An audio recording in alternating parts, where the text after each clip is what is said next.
Bom dia a todos e a todas, né? Meu nome é Rodrigo Brasiliano, sou promotor colaborador do CPAP e hoje estou aqui representando a doutora Mônica, a coordenadora da Política Estadual de Atendimento ao Público e do Núcleo de Atendimento ao Cidadão e às Comunidades, para a gente realizar mais uma oficina do Mão na Massa da Escola Superior do MP.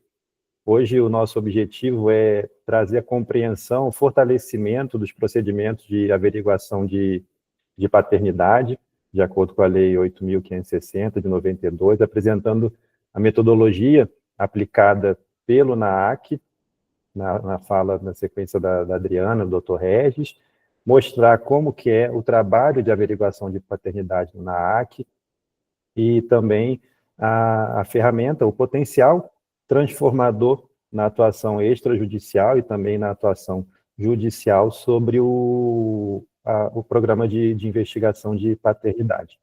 Então, nosso encontro vai se dividir em algumas falas, no começo com o Dr. Regis, Rogério Vicente Sartori, que vai falar do trabalho desenvolvido pelo NAAC no âmbito da averiguação de paternidade, a metodologia empregada por ele, pela equipe dele em Curitiba, que é uma metodologia exemplar, a ser replicada dentro das limitações de cada comarca no interior do estado, mas a ser replicada pelos promotores de justiça. Na sequência, fará uso da palavra a doutora Adriana Cleto, que é assessora jurídica lá do NAAC, que vai mostrar a mão na massa, efetivamente, a prática do que eles estão já há algum tempo implementando na área da investigação de paternidade. Depois do NAAC, eu volto a falar com vocês para tratar do termo de cooperação 45/2024, que é uma nova e importante ferramenta à disposição do Ministério Público sobre realização de exames de DNA gratuitos, com apoio e a fala também da Sueli Barbosa, que é a nossa assessora também jurídica do CPAP. A doutora Mônica pediu desculpas por não estar presente hoje, em razão de outros compromissos decorrentes de sessão no Conselho Superior do Ministério Público, da qual ela é conselheira, mas deseja a todos uma ótima manhã de trabalho, de aprendizado e principalmente de troca de experiências. Então, desejo a todos e a todas uma excelente manhã de trabalho e passo a palavra ao Dr. Regis Sartori. Bom dia a todas as pessoas aqui presentes. Quero agradecer à Escola Superior, a Leonora, aos servidores, a doutora Fernanda, que está fazendo um grande trabalho junto à escola, ao nosso procurador-geral, Francisco Zanicotti, ao colega Rodrigo, que também está adentrando a CPAP também, nessa questão do DNA gratuito, aos nossos servidores, a Cleia, a Sueli, a Vanessa, a Karine, a Cleia, a Adriana, nossa parceira na questão da paternidade, e todas as pessoas, os colegas promotores, servidores aqui presentes, estagiários. Pessoal, esse é um tema muito importante relacionado à questão da paternidade. E essa questão relacionada à paternidade está na atribuição do Ministério Público. Isso precisa ficar bem claro. Isso não é de outra instituição, isso é nosso. Isso tem previsão lá no Estatuto da Criança e do Adolescente, tem previsão na Lei de Registros Públicos, mas, além da questão jurídica, isso que me traz a desenvolver, junto com a nossa equipe, a importância da paternidade na vida das pessoas. Isso é importante. Todos aqui presentes, cada pessoa aqui presente, faz uma reflexão. Se você, na sua vida, não tivesse o seu pai presente na sua vida, como estaria a sua vida hoje? Emocionalmente, psicologicamente, financeiramente, emocionalmente. E o legislador deu essa função ao Ministério Público, no sentido de que nós devemos buscar inserir o nome do pai no registro, juridicamente. Mas não só isso. Essa atribuição do Ministério Público tem uma função também que vai além do jurídico. E nós temos hoje a possibilidade de mostrar como que nós realizamos essa tarefa institucional do Ministério Público nesta área. É preciso dizer que essa promotoria, essa função do Ministério Público começou lá atrás.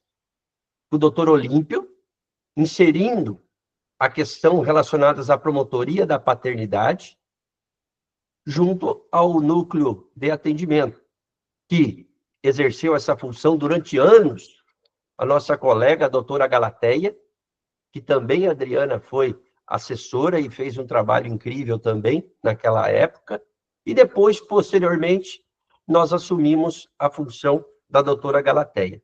Então, essa função do Ministério Público buscar a regularização das averiguações de paternidade, isso vem de uma longa data. Isso vem de uma longa data por iniciativa lá atrás do doutor Olímpio, que merece a nossa consideração e agradecimento, porque é uma pessoa que atua na questão relacionada à infância e juventude. E como eu coloquei, lá está a previsão da importância da paternidade. E nós vamos demonstrar aqui hoje como que é o nosso trabalho, como que é a nossa parceria, não só com o Ministério Público, mas também com o Programa Justiça no Bairro, que nós inserimos aqui, que fazemos parte também, de forma contínua, de como que é esse trabalho, como que pode ser realizado o exame de DNA público, ou agora também com a iniciativa do Estado, do doutor Rodrigo, da doutora Mônica, nessa questão do DNA gratuito, e vamos colocar essa meta, essa função do Ministério Público, que é uma função, pessoal, importantíssima. O Ministério Público atua lá desde o ventre materno até a sucessão. E essa é a nossa função. E as pesquisas é importante dizer a vocês que a paternidade, ela tem o poder de dar habilidades sociais para os filhos, a segurança e confiança, laços para a vida, desenvolvimento cognitivo, apoio familiar. Isso é importante para a criança, na primeira infância. E quando se fala em primeira infância, nós temos pesquisas fundamentais, pesquisas americanas, que mostram a importância da primeira infância na vida da pessoa. E essa, como eu digo, o Rodrigo, a Adriana, e vocês já me ouviram dizer aqui na nossa equipe, essa é a nossa função, a função do Ministério Público, estar do lado das pessoas, do lado da sociedade, do lado do atendido. E é interessante dizer que nós temos aproximadamente em Curitiba mais ou menos 1.200 crianças que nascem sem o nome do pai no registro. E o Poder Judiciário, o Ministério Público, a Defensoria Pública, vai atrás para buscar inserir o nome do pai no registro. Mas não é só isso que nós queremos. Nós queremos avançar um pouquinho mais. De dar a proteção, não só a essa criança, mas a proteção também à mulher. Para que ela não crie sozinho, muitas vezes, com dificuldades, aquela criança que foi gerada. E é interessante que eu pedi para a Adriana demonstrar e mostrar os dados, por exemplo, em uma comarca de entrância inicial e intermediária.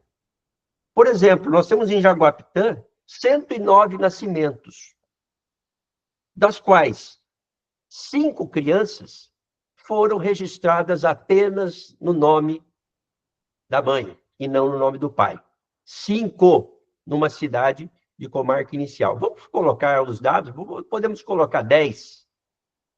Então, você vai praticamente atuar em 10 procedimentos no ano para tratar desse tema. Em Palotina, que foi a minha, uma cidade que eu acolhi de coração, nós também temos 6 pessoas, 6 mulheres que registraram o filho apenas no nome das crianças. Vamos dobrar, que sejam 12. Ou seja, numa comarca inicial com 10 procedimentos, e na outra com 12, com 15 procedimentos, Isso é o mínimo necessário para o Ministério Público atuar na área da infância e da juventude e na área do registro público. Claro que em Curitiba, como eu coloquei para vocês, são 1.200, mais aproximadamente 1.000. E nós temos uma promotoria especializada. E os promotores, as colegas, os assessores que tiverem a possibilidade de, depois de assistir o trabalho do núcleo de atendimento, que muitas vezes, como eu disse, começou lá atrás com a doutora Galateia e nós fomos aperfeiçoando algumas coisas. Nós estamos à disposição de cada promotor para que nós podemos atender essas pessoas, atender a criança, atender a mulher com qualidade, com resolutividade. Que o objetivo, sempre que nós colocamos para a nossa equipe, não é ajuizar ação de investigação de paternidade, que não é atribuição de outra instituição, é atribuição nossa.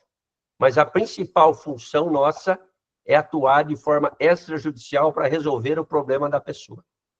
Então, essa, mais ou menos, que eu queria abordar, eu vou ter que me retirar daqui a pouquinho, mas eu quero deixar à disposição aos promotores o Núcleo de Atendimento de Curitiba, coloco também, já falo, o núcleo, a CPAP, através do Dr. Rodrigo, também, que está chegando também para fazer as suas atividades junto ao núcleo, à CPAP, para que nós podemos atuar nessa área, que é o início de uma vida, e que essa vida possa, além das questões jurídicas, colocar essas outras atribuições emocionais, financeiras, para a facilidade da vida da pessoa. Então, aproximadamente era isso que eu gostaria de falar para vocês, gostaria de agradecer, e vou passar a palavra à Adriana, mas sempre colocando à disposição o núcleo de atendimento de atendimento ao cidadão de Curitiba, que nós temos essa função também. Então, Adriana, sinta-se à vontade, mostre para as pessoas de forma prática e colocar essa mão na massa mesmo. Isso é um programa, é uma atividade da nossa escola que nós acolhemos com carinho e só temos que dar parabéns para que isso ocorra. Então, Adriana, a palavra é sua, fique à vontade. Obrigada, doutor. Obrigada, doutor Regis. Obrigada, doutor Rodrigo. Gostaria também, né, o doutor Rodrigo colocou, antes de passar a palavra à Adriana, agradecer à doutora Mônica. A doutora Mônica é uma guerreira no sentido inovadora. Nós temos uma história na promotoria das comunidades. Começou lá atrás, como eu coloquei para vocês, começou com o doutor Olímpio, com inúmeros promotores, doutor João, falecido procurador de justiça também, e depois veio a doutora Mônica, praticamente na pandemia, e veio modernizar todo o nosso núcleo de atendimento. Isso é importante colocar, que nós temos, além do núcleo de atendimento, o MP Atende, que, através de horas, essa informação que está na palma da mão das pessoas, da sociedade, chega até a mesa do promotor, que quem cuida disso é o nosso colega Cláudio Siminovich, que faz essa atividade junto ao núcleo de atendimento ao cidadão e às comunidades. Então, toda essa inovação foi feita por muito trabalho, por muita dificuldade, né, Sueli? Né? Que nós fomos trabalhando com a equipe do Ministério Público, a equipe de informática, no sentido da gente aperfeiçoar isso. Então, e tudo isso deu resultado pela atuação da nossa colega, nossa procuradora de justiça, nossa conselheira do Conselho Superior, a doutora Mônica Luiz de Azevedo, que é, mais uma vez, uma pessoa que veio modernizar toda a promotoria das comunidades, com a sua visão, uma visão coletiva a respeito das demandas E, nesse sentido, é a nossa tarefa, e o Rodrigo está aqui junto, eu, Cláudio, o Rodrigo, tentando mostrar e levar ao Ministério Público essas iniciativas da CPAP, do Núcleo de Atendimento, que está sob a liderança da doutora Mônica. Então, passando a palavra agora, efetivamente, à Adriana, fique à vontade, Adriana, e nós sempre estamos à disposição dos colegas. Obrigada. Obrigada novamente. Obrigada, doutor Regis. Obrigada, doutor Rodrigo. Bom, meu nome é Adriana, eu sou assessora jurídica aqui no Ministério Público desde 1998. Vou contar um pouquinho da minha história. Retornei, saí do MP, voltei para o Ministério Público em 2011 para atuar na averiguação oficiosa de paternidade, né? Não tinha nem ideia do que se trata. E entendo, assim, que muitos dos colegas assessores, residentes, acabam também, né, se deparando com essas situações, o que é a averiguação de paternidade. Mas, assim, aqui em Curitiba nós temos uma atuação, eu digo assim, um tanto privilegiada, né, em razão tem uma grande quantidade de procedimentos de averiguação de paternidade, na faixa de 1.200 a 1.500 crianças por ano, que são registradas só no nome da mãe. Então, assim, não teria como simplesmente chegar e cumprir o que está determinado na lei, que o Ministério Público, havendo elementos, ingressará com a ação. Por isso foi criado um programa, né, uma tentativa de resolução extrajudicial, porque é muito mais fácil resolver extrajudicialmente do que simplesmente encaminhar para o judiciário. Aí, assim, tudo isso foi baseado no que ia acontecendo, foram feitas algumas conversas com o judiciário.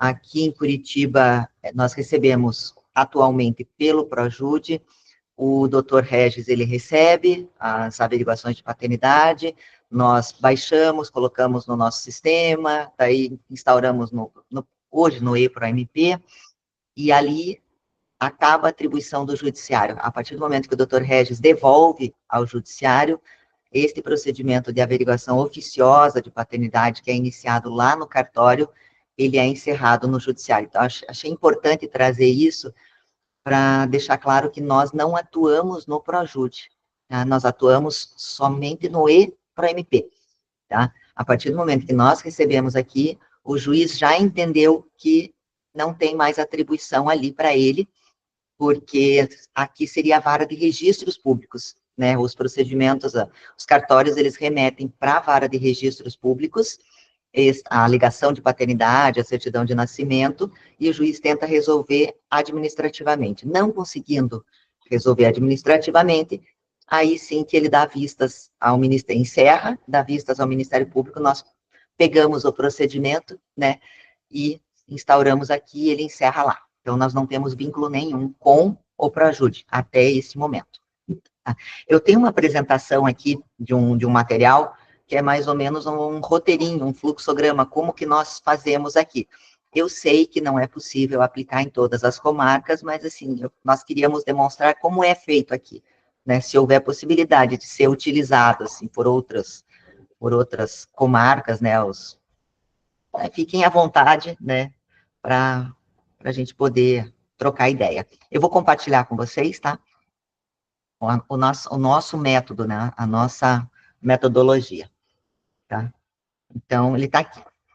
Ó, os procedimentos de averiguação de paternidade, eles chegam ou oriundos da vara de registros públicos, ou então através do comparecimento espontâneo, porque aqui em Curitiba, a propaganda de boca a boca, né, de boca em boca, ela faz bastante sentido, sabe? Vai aumentando o nosso atendimento. As mães, ou até mesmo averiguante maior, tá? As pessoas chegam até nós para tentar resolver, elas querem entrar com um processo, né? Só que, assim, nós já explicamos que nós vamos fazer um procedimento. Assim, didaticamente, como nós fazemos? Né? Nós não instauramos notícia de fato, nós instauramos um procedimento administrativo de tutela de interesses individuais indisponíveis. Tá? Documentação necessária seria ali, inicialmente, a portaria de instauração, que é aquele documento que o promotor instaura ali o procedimento. Aí, quando vem da vara de registros públicos, nós juntamos também o termo de alegação de paternidade, onde a mãe indica ou não indica o nome do pai, pode ser negativo ou positivo. Juntamos a certidão de nascimento, também juntamos assim, a mãe chegou aqui, tá? Eu vou parar ali na certidão de nascimento, tá? Portaria de instauração, termo de alegação e certidão de nascimento, tá ok? Esse instaurou o procedimento. Se for oriundo da vara de registros públicos, o doutor Regis, ele encaminha uma notificação para a mãe, para que ela, convidando-a a regularizar a certidão de nascimento da criança. Se ela não quiser, ela entra em contato conosco, nós não vamos obrigar a mãe a indicar o nome do suposto pai, nós vamos orientá-la a respeito do direito da criança, dizer da importância de ter o nome do pai, mas por inúmeras razões, muitas das mães acabam não querendo indicar ou não sabem quem é o pai, às vezes são situações de inseminação artificial. Então, assim, se a mãe sinalizar de alguma forma que ela não quer dar continuidade ao procedimento que foi instaurado oficiosamente, nós arquivamos, lógico, já orientando a mãe que, caso ela queira futuramente, o Ministério Público está sempre de portas abertas. Ela pode retornar a qualquer tempo, tá? Mas digamos que a mãe venha, que ela entre em contato conosco, hoje em dia é pelo WhatsApp, né? A mãe entra em contato, eu recebi uma carta, ou então eu fiquei sabendo que a minha vizinha resolveu aí, eu quero fazer a averiguação de paternidade da minha criança. Ok, nós vamos conversar com ela, vamos, né, preencher um formulário, vamos pegar as declarações da mãe, se for o caso, né, muitas vezes nós nem pegamos as declarações da mãe, porque nós, no final das contas, vamos conseguir resolver extrajudicialmente. Rol de gastos também, nós só vamos pegar, no caso de termos a necessidade mesmo de entrar com uma ação de investigação de paternidade, vamos pegar os documentos da mãe e também a sua declaração de residência. Então, esses aqui são os documentos básicos para que nós possamos instruir um procedimento de averiguação de paternidade, tá? Olha, gente, eu sei que eu sou muito rápida, eu falo muito rápido, para mim, assim, é tudo muito lógico, então, assim, quero dizer que vocês podem me chamar, podem levantar a mão, podem falar, podem perguntar, podem me interromper a qualquer tempo, tá? Porque, para mim, está tudo muito claro, mas se vocês tiverem alguma dúvida, por favor, estou super à disposição aqui. Adriana, fica bem tranquila que está ótimo, tá? A apresentação. Tá, a gente até pediu para o pessoal ir mandando as dúvidas aqui no chat também. Que bom. Tá tudo ótimo. Que bom, é que quando a gente, eu fico na dúvida, assim, se as pessoas estão entendendo ou se elas não estão entendendo, mas, assim, qualquer coisa, eu estou aqui, gente, estou à disposição. Tá, então, assim, vamos instruir um procedimento de averiguação de paternidade, tá? Essa é a documentação básica, ok? O que nós vamos fazer? Nós vamos, depois de conversar com a mãe, explicar sobre a metodologia, o que nós vamos fazer, como é que vai ser essa atuação, nós vamos notificar o suposto pai, tá? Essa notificação, atualmente, né, pela tecnologia, e nós conseguimos fazer pelo WhatsApp. Então, mandamos uma notificação, eu tenho um modelinho de tudo, tá, gente? Deixa até deixar isso claro também, eu tenho um modelinho de tudo, porque a gente teve que aparar algumas arestas, teve que se adequar a algumas situações. Esse modelinho desta notificação, ele está ali, tem o número do procedimento, tem o meu nome, tem o nome do promotor, não diz do que se trata, nós nunca dizemos no WhatsApp, e-mail, do que se trata, tá? Porque eu não tenho certeza se é o suposto pai que está ali do outro lado, ou se é a mulher dele, a nova esposa, alguém da família. Então, assim, a gente não quer causar transtorno para ele, nós só dizemos que o promotor chamou, um procedimento extrajudicial, é uma tentativa de resolução amigável, uma linguagem bem simples para que ele possa entender. Normalmente, o que ele faz? Ele pergunta do que se trata. Nessa hora, eu digo, eu não posso te falar pelo WhatsApp, mas eu posso te telefonar. Aí, nisso, eu pego o telefone, eu ligo para ele e tento, lógico, de todas as formas ali, eu tento confirmar a identidade. Confirmando a identidade, é aí que eu vou conversar com ele. Eu vou explicar que tem uma lei que determina que toda criança que não tem o nome do pai, obrigatoriamente, o Ministério Público vai averiguar essa paternidade. Então, eu explico para ele que não foi a mãe que nos buscou, foi o Ministério Público que buscou a mãe. O Ministério Público perguntou para a mãe quem é o pai da sua criança. E ela nos indicou como suposto pai, eu sempre deixo claro para ele, suposto pai, né? O suposto pai indicado foi o senhor. Porque muitos dos homens, eles dizem, ela está me acusando. Não, não é uma acusação, né? É uma indicação. Então, normalmente, o rapaz acaba cedendo, ou ele reconhece espontaneamente, ou ele diz que quer fazer exame de DNA, tá? Nessa hora do exame de DNA, nós temos duas possibilidades, explico para o rapaz, nós temos duas possibilidades, temos o DNA pago e temos o DNA gratuito, tá? Muitas das pessoas acabam querendo pagar o exame de DNA em razão da agilidade. Nós temos uma parceria com um laboratório aqui em Curitiba, que faz esse exame de DNA para nós a um custo bem menor do que no mercado, e as pessoas acabam dividindo ali o valor, fica mais rápido, 5 dias úteis, está pronto o resultado e a gente resolve a situação. Porém, se as pessoas não tiverem condições de pagar, ou se o rapaz ele não quiser pagar, porque ele não é obrigado, né, a pagar para fazer uma prova contra ele mesmo, então nós oferecemos, né, temos o DNA gratuito, ele não pode fugir também, né? Ele não pode dizer, não vou fazer porque eu não vou pagar, não, tudo bem, então faz o gratuito. Não, daí ele não tem como dizer, não vou pagar, né? Não vou fazer. Aí ele acaba fazendo o exame de DNA.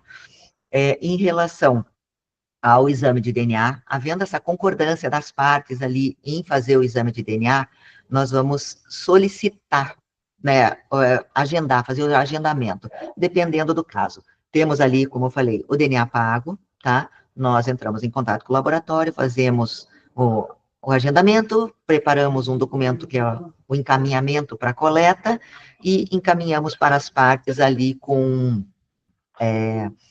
a data da coleta, e eles já vão saber também a data da abertura do exame, tá? Se por acaso for o DNA gratuito, né, eu oriento sempre oriento a vocês, no caso, né, aos servidores, membros do Ministério Público, a entrarem em contato com a CPAP, que é a coordenadoria que está cuidando, né, da execução do termo de cooperação técnica para fazer o exame de DNA. Tem bastante material, eles vão explicar depois para vocês, o doutor Rodrigo e a Sueli, eles vão explicar sobre como solicitar, tem o preenchimento de um formulário no site, e daí, quando conseguimos este encaminhamento, é uma coisa rapidinha ali, nós entramos em contato com a Sueli, normalmente, né, entramos em contato com a Sueli, já preenchemos o formulário, que é questão de duas horinhas, mais ou menos, a gente já consegue ali fazer todo esse agendamento, preparamos a documentação e encaminhamos para as partes. Esses modelos também estão disponíveis, estão e não estão, né? O do DNA gratuito está disponível, o do DNA pago, ele vai estar disponível, que eu estou atualizando, mas vai estar tudo disponível no site. Tem ali as observações de que o rapaz, ele não pode faltar no exame, também não pode faltar na abertura do exame, né? Tudo sob pena de ter que responder uma ação judicial de investigação de paternidade. Então, assim, havendo a concordância na realização do exame de DNA, nós já encaminhamos para o laboratório e ficamos aguardando o laudo.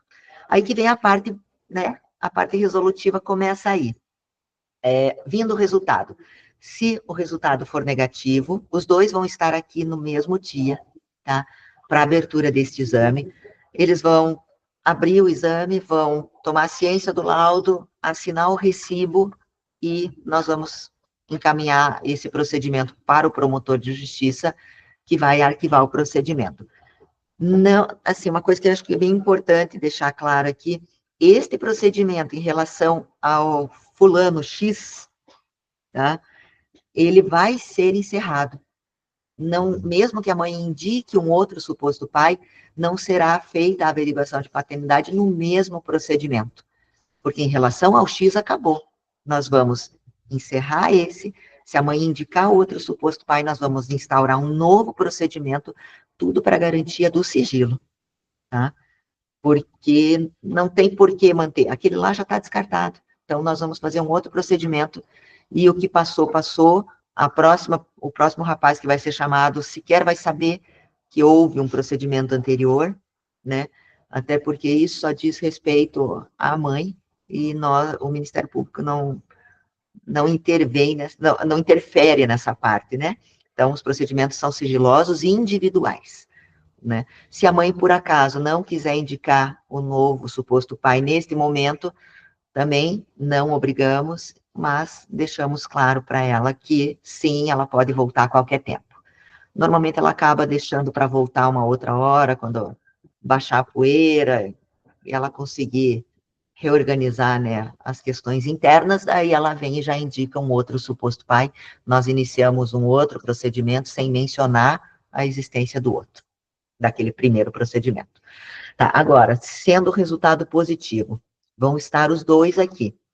Estando os dois aqui, nós temos a possibilidade de firmar um termo de reconhecimento de paternidade, tá?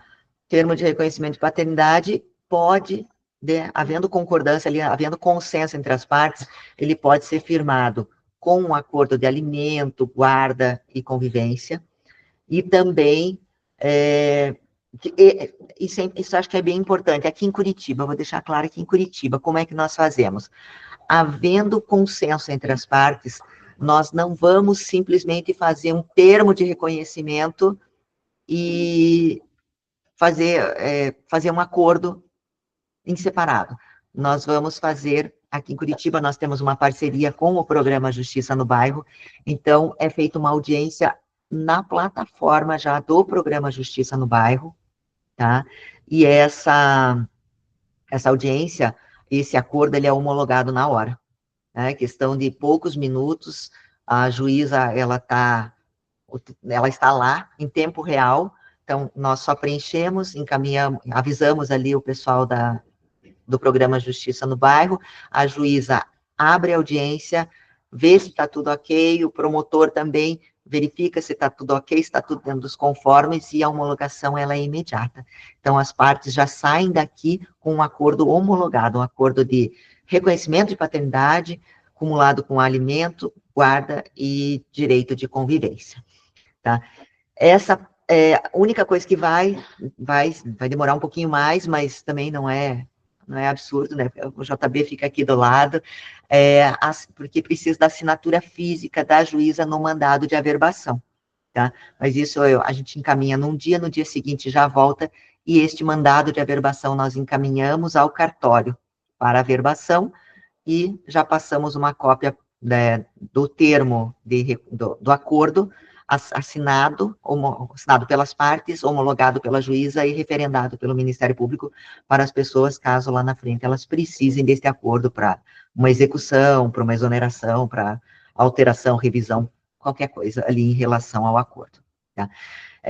Isso é uma parceria aqui em Curitiba, porém eu sei que a realidade em outras comarcas não é a mesma, mas os promotores, eles podem dizer aí, então, assim, tem como fazer um reconhecimento de paternidade acumulado com esse acordo, e que será encaminhado para homologação, né? A homologação judicial, creio que não deva ser tão demorada também. Essa é a única hora que daí o promotor de justiça, ele entra no Projude, para enviar uma petição de homologação. Se for por acaso, se não houver consenso entre as partes em relação ao alimento, guarda e direito de convivência, então nós vamos fazer pelo menos um reconhecimento. Nós não deixamos a pessoa, o rapaz, sair daqui sem assinar um reconhecimento de paternidade, tá? Então, vai ser feito o reconhecimento de paternidade, e esse reconhecimento de paternidade, ele é encaminhado para o cartório, tá? Então, ele está aqui, ó, ele é encaminhado apenas, ó, apenas reconhecimento, vai ser encaminhado para o cartório, tá? Não sei como é que é em outras comarcas, mas aqui no núcleo de atendimento ao cidadão, nós temos acesso ao CRC Jude, tá? Que é uma plataforma dos cartórios para encaminhamento, usado pelo TJ, mas que pode ser usado pelo Ministério Público também, para encaminhamento de mandados de averbação para os cartórios de registro civil, tá? Então, assim, o nosso não é um mandado, mas acaba se equivalendo, né? Então, o promotor, ele faz um ofício encaminhando o reconhecimento de paternidade, e nós enviamos via CRC, tá? Esse CRC Jude, quem tiver interesse em conhecer, é um programa muito legal do dos cartórios, né, dos cartórios extrajudiciais, e quem pode dar maiores informações a respeito desse CRC Júdia é o pessoal do CAEX, né, do Núcleo de Inteligência aqui do Ministério Público. Então, qualquer dúvida, vocês podem entrar em contato com eles, ou se quiserem saber um pouquinho como é que funciona também, posso dar orientações, não posso conceder o acesso, mas o promotor de justiça, ele pode solicitar o acesso direto para o CAEX, né? A Viviane ali, que trabalha no CAEX, ela pode orientar. Estou falando em nome dela e ela não está nem sabendo. Mas estou passando os canais para vocês aqui, porque eu tive que correr atrás disso tudo. E hoje em dia, assim, eu tenho um contato muito grande com todos os cartórios de Curitiba, cartórios de outras comarcas, promotorias daqui, de outros estados. Então, assim, qualquer coisa, estou sempre à disposição e aceito dicas também para sempre melhorar o nosso atendimento, né? Então, assim, foi feito só reconhecimento, foi mandado para o cartório, no CRC Júdi aparece ali quando que foi cumprido. Então, se foi cumprido, então, quer dizer que a certidão da criança já está averbada no nome do pai. Averbada no nome do pai, certificamos nos autos, encaminhamos para o promotor, pronto, encerrou. Já tivemos situações aqui de resolução de procedimento extrajudicial em 3 dias, 2 dias. Né? Então, assim, quando as partes comparecem aqui, já vieram com o exame de DNA, ou então o rapaz, ele não quis fazer o exame de DNA, porque ele tem certeza da paternidade, só por algum motivo ele não pôde ir ao cartório para registrar a criança, eles vêm aqui, criança com 2, 3 dias, já pegamos também, vem aqui para resolver, fazemos um reconhecimento, mandamos para o cartório, instaura, por exemplo, hoje, dia 7, dia 8, 9, já está resolvida a situação. Tá? Então, não tem por que encaminhar para a Defensoria Pública para fazer esse acordo, não tem por que encaminhar para um advogado dativo, não tem por que encaminhar para o fórum nomear um advogado para fazer esse acordo de reconhecimento, é um acordo, né, fazer esse termo de reconhecimento de paternidade. Já tivemos algumas situações aqui que não conseguimos resolver em razão disso, as partes não conseguiram resolver em razão disso, mas daí chegaram aqui, nós fizemos o reconhecimento. Uma coisa que acontece muito, é recorrente aqui em Curitiba, pais, meninos de 15 anos, tá? Que não conseguem fazer o reconhecimento direto no cartório, precisa de uma determinação judicial. Não é bem a determinação judicial, o promotor de justiça, ele pode referendar também. Então, o doutor Regis, ele sempre orienta, pede para eles comparecerem aqui, nós vamos fazer o reconhecimento, o doutor Regis participa da audiência, vem o pai, vem o pai e a mãe da mãe, vem o pai e a mãe do pai, né, dos 2 adolescentes, nós fazemos o reconhecimento, encaminhamos para o cartório, e os cartórios, eles averbam a certidão de nascimento da criança, sem a necessidade de um mandado judicial. Então, assim, o doutor Regis, ele sempre tem essa premissa, né, não vamos mandar para o judiciário, vamos resolver aqui, tá? Então, assim, em suma, é isso, é assim que funciona quando é o simples. Mas nós temos também as questões mais complexas de, por exemplo, o pai está preso, o pai está em outra comarca, o pai morreu, tá? Não precisamos entrar com a ação também. O que nós fazemos? O caso do pai preso é muito comum aqui em Curitiba, né? Porque nós temos ali o departamento, como é que é? Eu não lembro o nome. O complexo de Piraquara ali, ele é bem grande. Então, as mães, nós já temos um bom contato com a assistência social ali de Piraquara, e elas sempre passam o nosso telefone, as mães, elas entram em contato, o meu neném nasceu, mas o pai está preso, e ele quer reconhecer. Ok, manda a documentação para nós juntamos essa documentação, o doutor faz um ofício para a unidade prisional, o rapaz, ele é ouvido perante a autoridade do sistema, né? Ele normalmente reconhece a paternidade, eles enviam para nós, não precisa nem ser físico, hoje em dia eles digitalizam, mandam para nós aqui, pronto, chamamos a mãe assina o reconhecimento, porque ela também tem que anuir, e ela assina o reconhecimento, mandamos para o cartório, pronto, está resolvido, né? Situações de pai falecido, essa é uma das únicas situações que nós não conseguimos resolver extrajudicialmente. Nós instruímos extrajudicialmente, né, nós não vamos entrar com a ação para depois instruir. Não, nós instruímos antes. Então, assim, de 2015, 16 para cá, mais ou menos, o IML, atualmente mudou o nome, hoje em dia é Polícia Científica.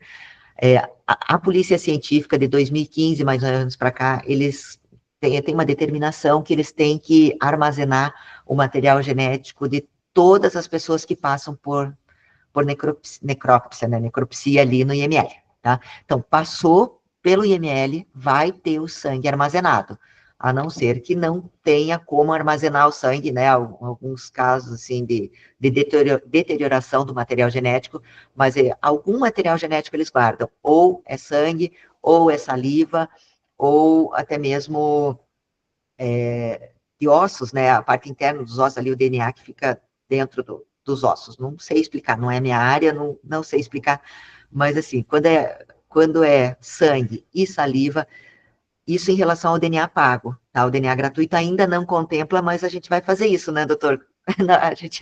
A gente vai conseguir, porque acaba sendo trio vivo também, né? Não é vivo, mas é trio, né? O material do rapaz, ele tá lá, é sangue, tá no IML, então, porque o Ministério Público pode requisitar essa amostra, nós requisitamos essa amostra, vem para nós, enviamos para o laboratório, estando lá o material genético, nós entramos em contato com a mãe, ela vai até o laboratório, atualmente, só, como eu mencionei, só tem o pago, ela vai lá, ela paga pelo valor da perícia, não vai ser um exame de parentesco, então vai ser um exame de trio, é o mesmo valor da coleta normal, é o mesmo valor do exame normal, tá? Não tem acréscimo nenhum se for sangue, só vai ter acréscimo se for saliva.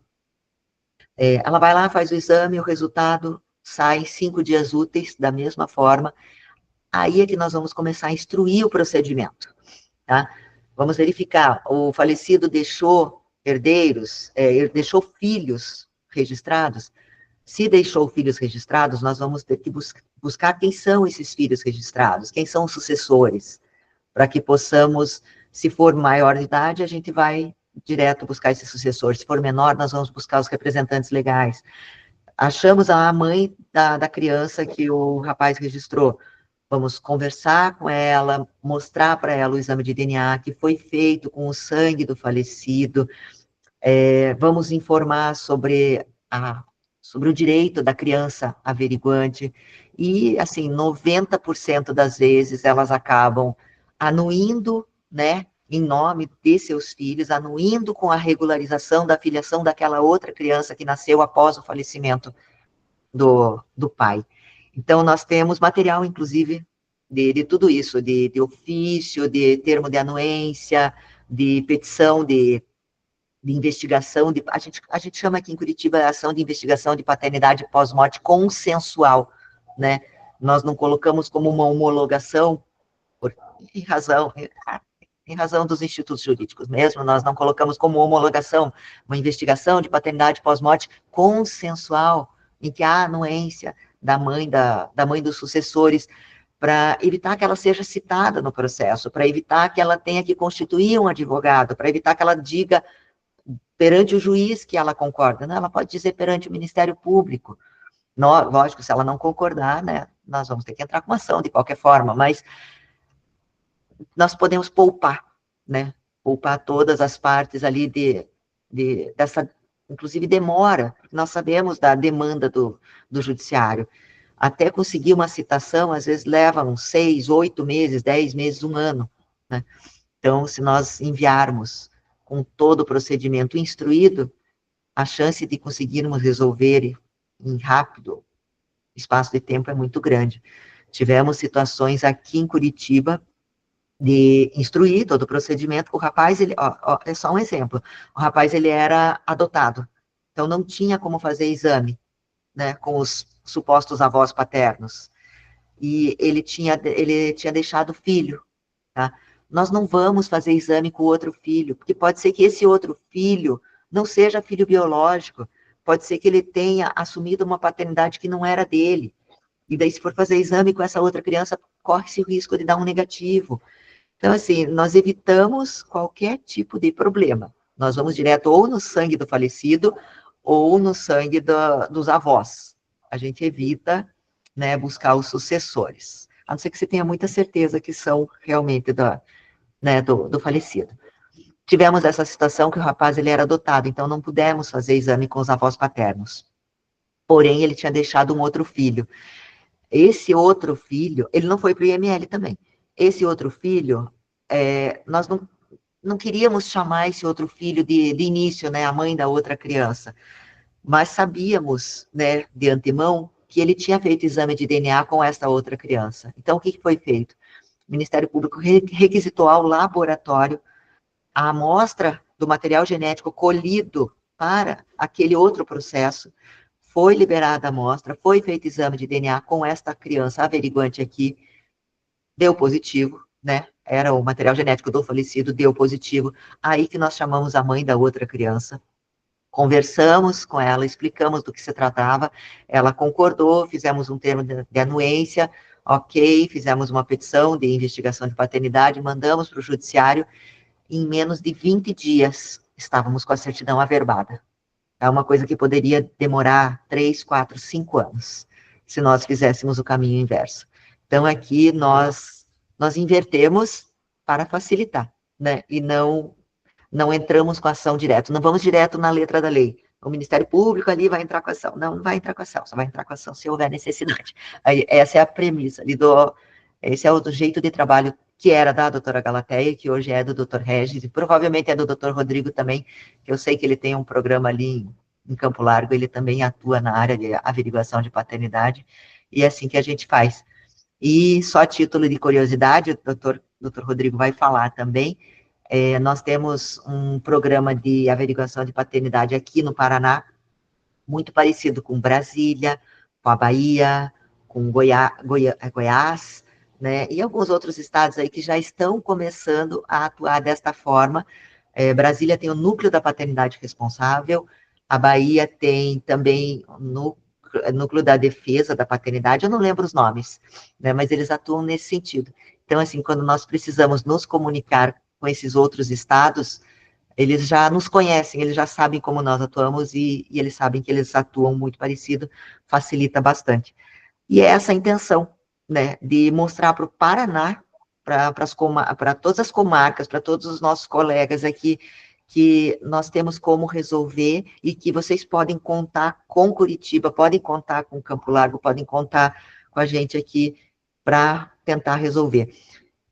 Eu estou preparando todo o material que vai ser disponibilizado, já tem ali, a Sueli vai falar, já tem alguns modelos, tá? Eu sei que isso aqui foi muito raso, né, para explicar toda a atuação.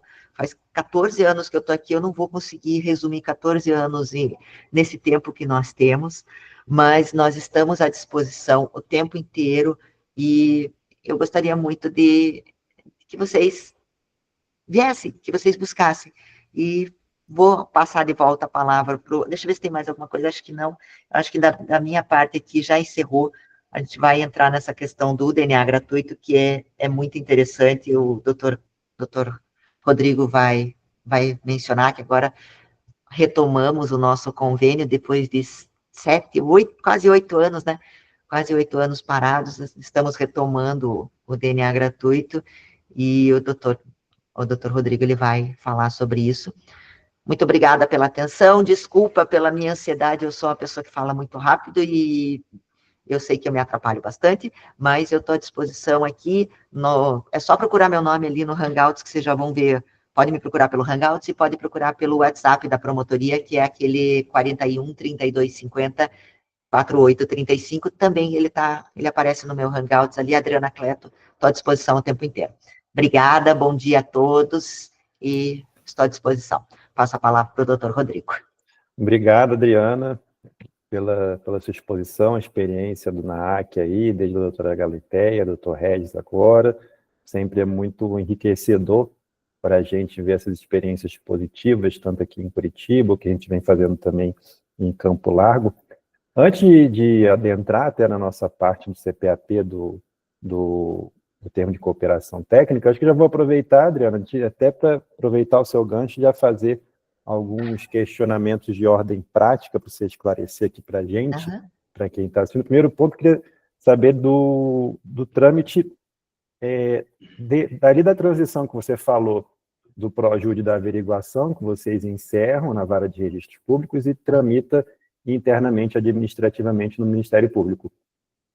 Vocês fazem pelo EPROMP, fazem aquele PA de acompanhamento de direito individual disponível no EPROMP ou é alguma outra ferramenta? É essa ferramenta.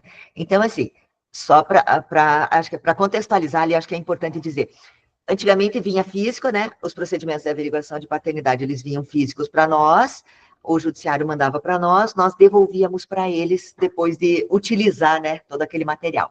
Porém, veio o ProJude, com o ProJude, o juiz da Vara de Registros Públicos, ele dava vista para o Ministério Público, e nós, ali no ProJude do promotor, nós baixamos só o que interessa, nós não baixamos o procedimento inteiro. Então, assim, vai ficar na nossa plataforma aqui, vai ficar o termo de alegação de paternidade, a documentação da mãe e a documentação da criança, tá?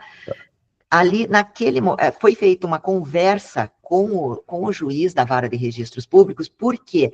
Porque nós devolvíamos para ele, e aquele processo ele ficava tramitando ali, até o momento em que o Tribunal de Justiça começou a cobrar do juiz. Por que não encerra? Por que está atrasado? Então, estava começando a causar problema para o judiciário, para o juiz ali da Vara de Registros Públicos, que eles têm as metas, eles não podem ficar com o processo muito tempo em andamento. Então, assim, se já estava resolvido no judiciário, por que não encerrar? Aí o juiz da Vara de Registros Públicos conversou, na época, foi com a doutora Galateia. Conversou com a doutora Galateia e eles fizeram um combinado ali de que é uma sentença, né? Se um dia alguém quiser algum modelo de como é feito aqui, eu posso baixar um procedimento para mostrar como é que o juiz faz. Ele dá uma sentença sem resolução do mérito, dizendo que de indeferimento, ele encerra, né? Que é sem resolução do mérito, dando vistas para o Ministério Público. A partir daí o Ministério Público pega o que interessa, tá? E dispensa a ciência. A hora que dispensa a ciência, já está pré-combinado de que vai para distribuição e eles podem arquivar. Então, o processo no ProJude, aquele número do ProJude não vai existir mais. Se alguém for um dia consultar, ele vai estar como arquivado, porque foi encaminhado para a Promotoria das Comunidades. Nós ainda constamos em Curitiba aqui como Promotoria das Comunidades, por uma questão não sei, de ordem do judiciário ali, né? Nós somos chamados de Promotoria das Comunidades, né? Então, eles mandaram para nós, arquivou, mas nós não vamos seguir aquele número do ProJude. O que nós fazemos? Nós instauramos no EPROMP, direto, o assessor, né, no caso, o assessor, ele entra na aba do EPROMP, no extrajudicial, em procedimento administrativo individual, que eles reduziram o nome ali, né, para procedimento administrativo individual, e fazemos uma pré-instauração, tá? Com a averiguação oficiosa de paternidade oriunda da Vara de Registros Públicos,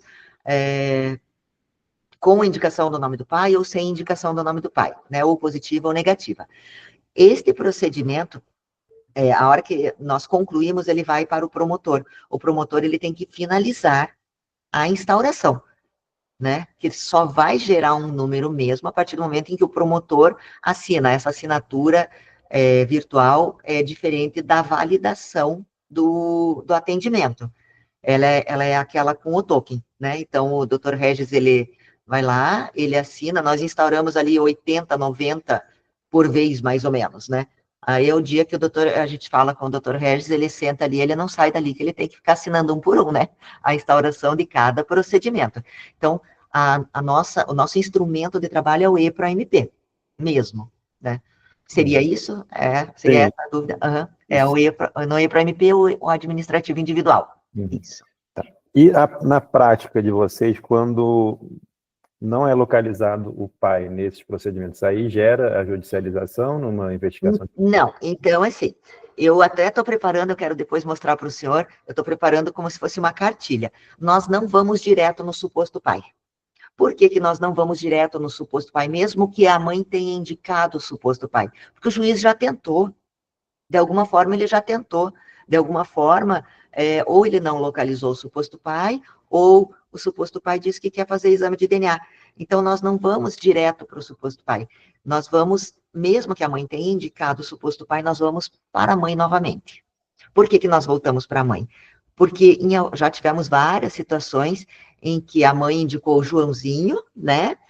E quando nós conversamos com ela, ela falou, não, mas eu já fiz o exame de DNA com o Joãozinho, não é o Joãozinho, é o José. Ah, tá. Então, nós tomamos, é uma cautela, né? Nós não vamos direto no suposto pai. Chegou a averiguação de paternidade, independente de ser positiva ou negativa, nós notificamos a mãe. E daí nós conversamos com a mãe para ver se ela já resolveu extrajudicialmente, se ela já entrou com uma ação de investigação de paternidade, para saber, é horrível isso que eu vou falar, mas até mesmo para saber se a criança está viva. Já tivemos situações que no meio do procedimento a criança faleceu. Então não tem por que a gente ir direto para o suposto pai, né? Não tem por que a gente ir atrás do suposto pai se a gente não sabe como é que está a situação atual da mãe. Então nós conversamos com a mãe. Já tivemos situação de criança que faleceu, já tivemos situação de criança que foi encaminhada para adoção, já tivemos situação de crianças que estão sob medida de proteção e que a mãe não pode ter acesso, e que a mãe tentou vir aqui com o suposto pai, né? Na verdade não era suposto pai, ela estava tentando fazer uma adoção à brasileira, e por acaso nós descobrimos que ela tinha, a criança estava com uma medida de proteção, e que estava acolhida, e que a mãe não podia ter acesso a essa criança. Então nós não tem como atuarmos nessa situação. Nós temos que pegar todo esse relato e encaminhar para a vara onde está tramitando essa medida de proteção, né? Temos que ter esse cuidado. Então, por isso que nós chamamos a mãe, notificamos a mãe, conversamos com a mãe, e vamos sentindo, porque é uma questão de feeling também, é uma questão de a gente olhar os nossos sistemas e conversar com a mãe, até ver o nível de nervosismo da mãe, porque a gente consegue captar essas situações, né? Porque se nós nos atravessássemos e fizéssemos um reconhecimento de paternidade de um pai que não é o pai biológico, e daí essa mãe juntasse ali no processo de adoção, nós poderíamos ter feito alguma coisa muito errada. Então, a gente evita, né, chamar o suposto pai. Neste caso, por causa disso, porque a gente precisa ter esse contato inicial com a mãe. Chamando a mãe, conversando com a mãe, aí é que nós vamos atrás do suposto pai. Tá? E isso está tudo no documento que depois eu vou mostrar para o senhor, e também vou disponibilizar na rede aí para todo mundo ter acesso, as boas práticas na averiguação de paternidade. Por que é que nós falamos assim? Por que é que nós conversamos com a mãe desta forma?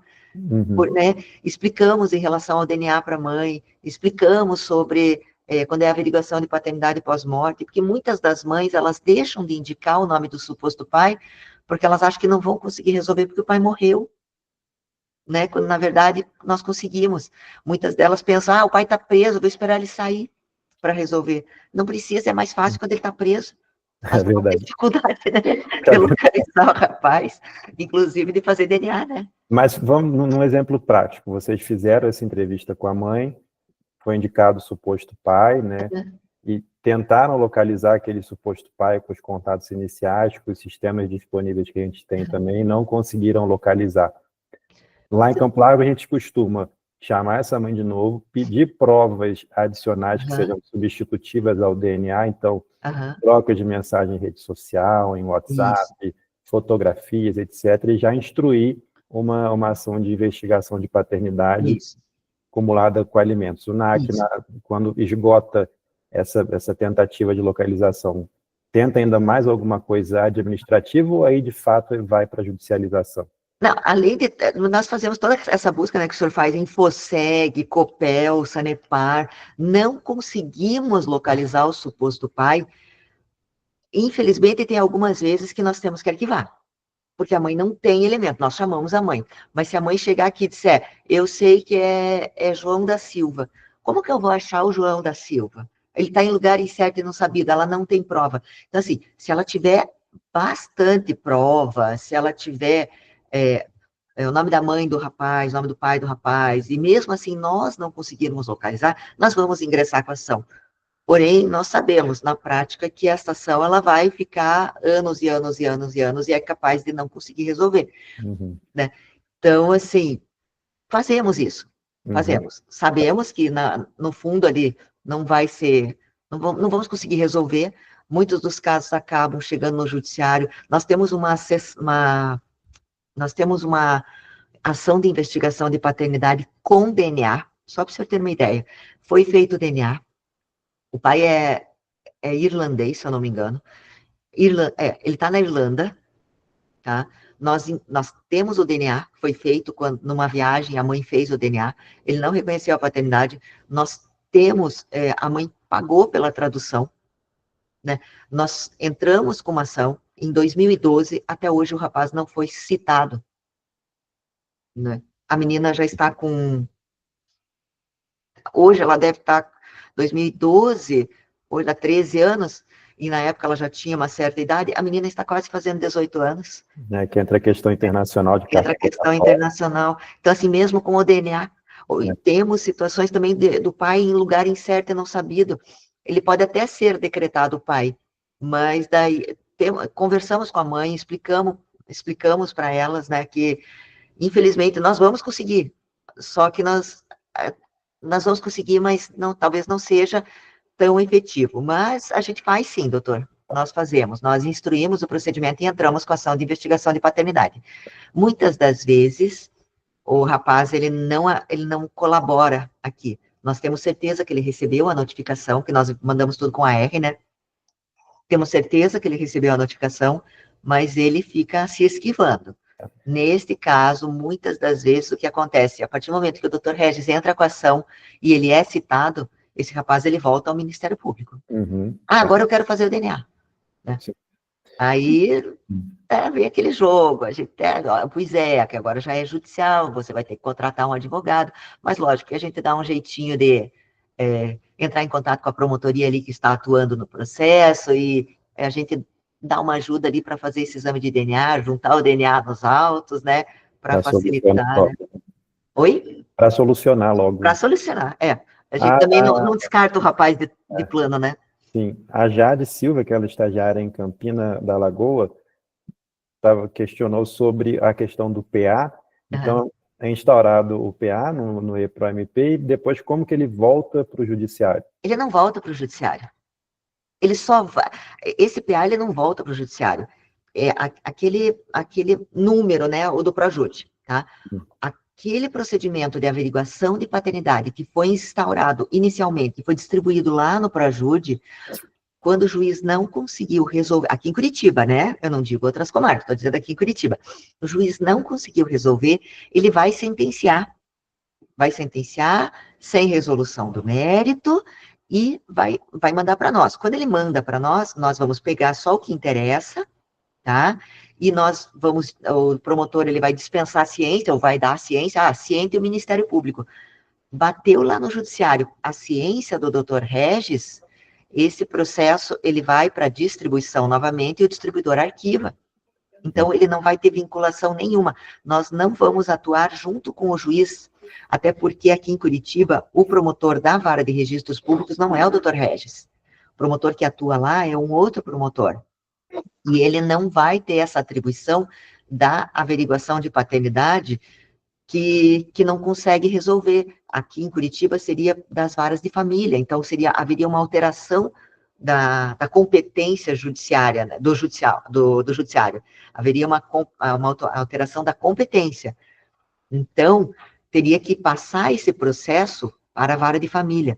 Porém, as varas de família, elas não têm atribuição, aqui em Curitiba, as varas de família e os promotores de família, eles não têm atribuição para averiguação oficiosa de paternidade por uma questão de uma resolução interna, né? Temos uma resolução, que é a 1713, se eu estiver errada, a Sueli me corrige, é a resolução 1713 de 2019, que instituiu o NAC, que diz que a atribuição nas averiguações oficiosas de paternidade é do núcleo de atendimento ao cidadão e às comunidades.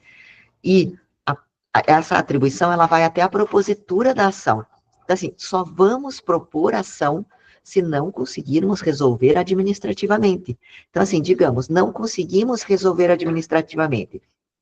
o promotor ele vai entrar com uma ação, que vai ser um outro número, que não é aquele número inicial, vai ser um outro número, uma nova distribuição. A partir do momento em que for distribuída a ação e cair numa das varas de família, que aqui nós temos 7 centralizadas e mais 4, se eu não me engano, eu teria que verificar, mais 4 fóruns descentralizados. Então, assim, caiu numa dessas varas de família, a atribuição, ela vai direto, ela é alterada automaticamente. A atribuição, ela vai para o promotor que vai atuar, vai ser o promotor da vara de família respectiva para onde foi distribuído o processo. Ali dentro da capital. E aí, com base nesse número, vocês encerram o PA. Isso. Tá. Daí nós conseguimos encerrar o PA com aquela movimentação de propositura, né? Propositura de ação. Uhum. Tá. É isso. Bom, eu acho que agradeço novamente o pessoal do NAAC, na pessoa da Adriana, que fez uma ótima exposição.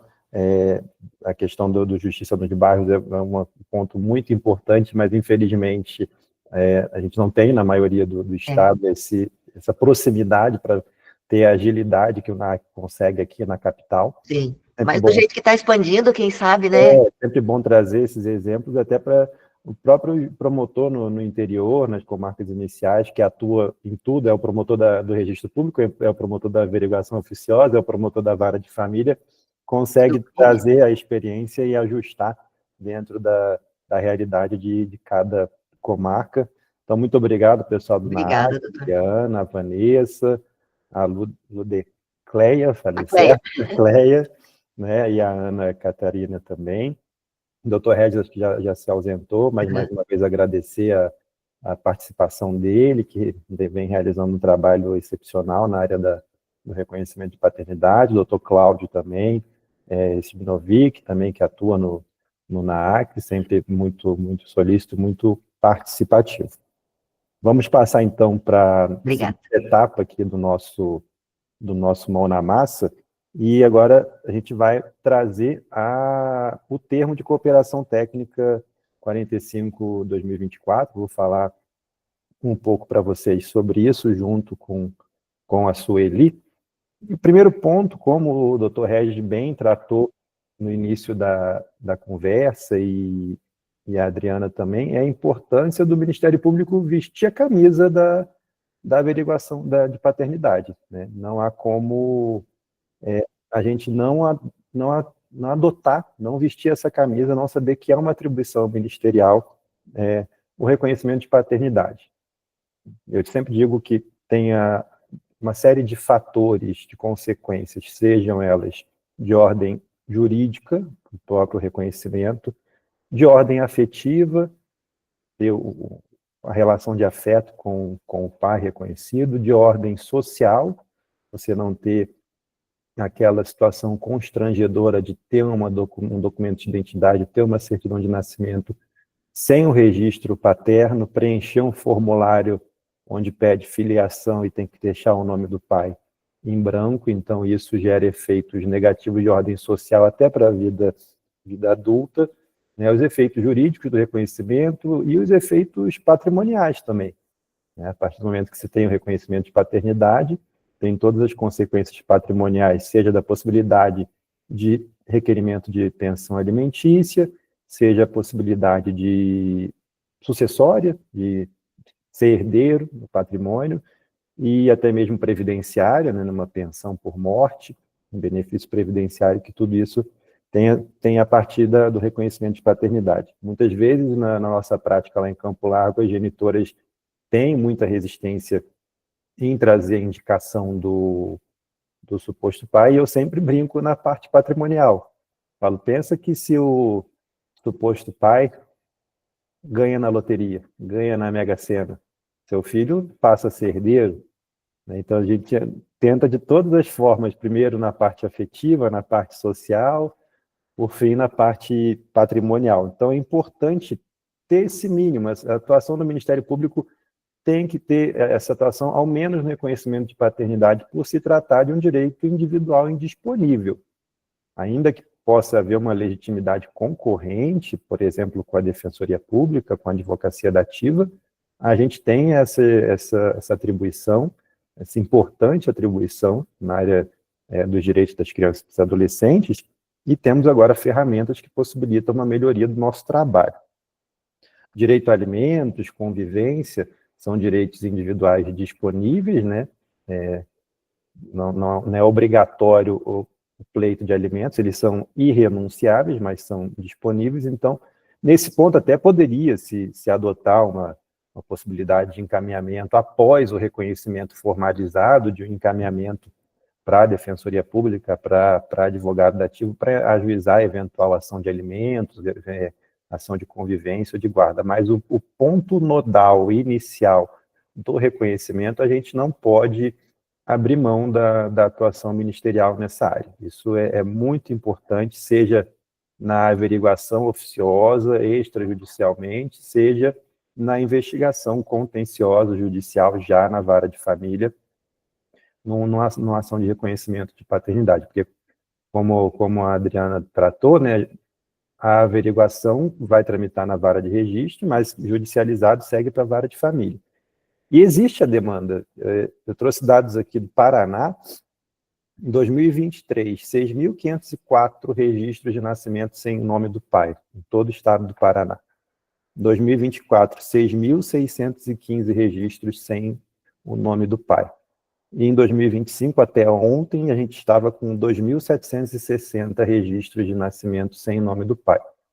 Vejam, então, que a demanda existe. Quando é registrado sem o nome do pai, automaticamente o cartório manda para a vara de registro público, que é instaurado naquela forma de averiguação oficiosa de paternidade. Então, a gente tem que ter agora levar a importância de atuação nesse reconhecimento de paternidade.